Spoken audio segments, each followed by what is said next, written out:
మీకు తెలుసు కదా, కొంతమంది డాక్టర్లు ఉంటారు, వాళ్ళు డాక్టర్ ఉద్యోగం చేస్తుంటారు, హాస్పిటల్లోనే పనిచేస్తుంటారు అనుకోండి. వాళ్ళు ఉదయాన్నే లేచిన తర్వాత చేయాల్సిన పని ఏంటంటే రౌండ్స్ చేస్తారు. వాళ్ళు ఇంతకుముందు ఏ పేషెంట్లు అయితే అడ్మిట్ చేసుకున్నారో ఇన్ పేషెంట్స్ అంటారు కదా, వాళ్ళ దగ్గరికి వెళ్ళి రౌండ్స్ చేస్తారు, వాళ్ళని పరామర్శిస్తారు. వెళ్ళి వాళ్ళు ఒక పేషెంట్ దగ్గరికి వెళ్ళారు అనుకోండి, వెళ్ళిన వెంటనే సాధారణంగా మంచి డాక్టర్లు ఏం చేస్తారంటే వాళ్ళు చేయి మళ్ళీ పల్స్ పట్టుకొని వాళ్ళతో పలకరించి మాట్లాడి, ఏంటమ్మా ఎలాగున్నారు, ఏంటి సార్ ఎలాగున్నారు, బాగున్నారా, నేనాటికి ఈ రోజుకి ఏమైనా మార్పు ఉందే అని వాళ్ళతో మాట్లాడుతుంటారు. అట్లా ప్రతి పేషెంట్ దగ్గరికి వెళ్తాడు. ప్రతి పేషెంట్ని కొన్నిసార్లు పట్టుకోవడానికి ట్రై చేస్తారు. ఒకళ్ళు నుదుటి మీద చేయబెడతారేమో, చేతిని కూడా పట్టుకొని పల్స్ ఇవన్నీ చూస్తారేమో, వాళ్ళ దగ్గరికి వెళ్తారు, వాళ్ళతో మాట్లాడతారు, పలకరిస్తారు. రకరకాల రోగులు ఉంటారు, బహుశా 50 మందో 100 మందో బెడ్ మీద ఉన్నారనుకోండి, వాళ్ళందరినీ చూస్తారు. చివరికి వచ్చిన తర్వాత వాళ్ళకి ఒక సింక్ ఉంటుంది, ఆ సింక్ దగ్గరికి వెళ్ళి వాళ్ళ చేతులన్నీ కడుక్కుంటారు. తర్వాత శుభ్రంగా వచ్చి వాళ్ళు కుర్చీలో కూర్చుంటారు. They touched all the patients but they have no contamination.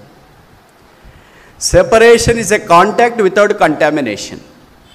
ఇంకోసారి చెప్పనా, separation is nothing but a contact without contamination. మనం చేయి పట్టుకుంటూనే ఉంటాం, డాక్టర్లు వెళ్ళి వాళ్ళని టచ్ చేస్తూనే ఉంటారు, వాళ్ళతో మాట్లాడుతూనే ఉంటారు, బట్ నో కంటామినేషన్. అలాగే మనం లోకంతో కూడా మాట్లాడుతుంటాము, వాళ్ళతో పరిచయం చేస్తుంటాం, వాళ్ళతో పనులు చేస్తుంటాం, లేదా వాళ్ళతో పాటు కాలేజీలోనో స్కూల్లోనో పనిచేసే స్థలాల్లోనో కూలి పనో పొలం పనులను చేస్తూ ఉంటాము. అదే సందర్భంలోనూ ప్రత్యేకమైన జీవితం కొనసాగించుతా అంటే లోకం యొక్క మాలిన్యం అంటుకోకుండా మనల్ని మనం కాపాడుకుంటా మన మీద ఉన్న గురుతరమైన బాధ్యత. దేవుడు అబ్రహాము దాని కొరకు పిలిచినాడు. అందుకే అబ్రహాం అలాగ ఉండటానికి ఇష్టపడ్డాడు. తన పక్కనున్న లోతు కూడా అబ్రహాం యొక్క జీవితాన్ని ప్రభావితం చేయలేకపోయాడు. అబ్రహాము తను తానే దేవుని కొరకు ప్రత్యేకంగా ఏర్పాటు చేసుకున్న వ్యక్తి.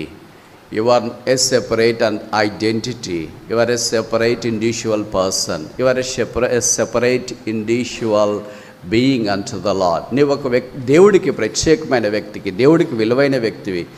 దేవుడు నిన్ను ప్రత్యేకంగా తన కొరకు వాడుకోవాలని కోరుతున్నాడు. ఇశ్రాయేలుని మోషేకు గొర్రెపిల్ల రక్తం ద్వారా మోషే ఆజ్ఞాపించిన గొర్రెపిల్ల రక్తం ద్వారా విడిపించిన తర్వాత వారిని ఐగుప్తులో నుండి రామసేసులో నుండి బయటికి తీసుకుని వచ్చిన తర్వాత అరణ్యంలో వారు నడుస్తున్నప్పుడు దేవుడు వారితో మాట్లాడుతూ వచ్చినాడు.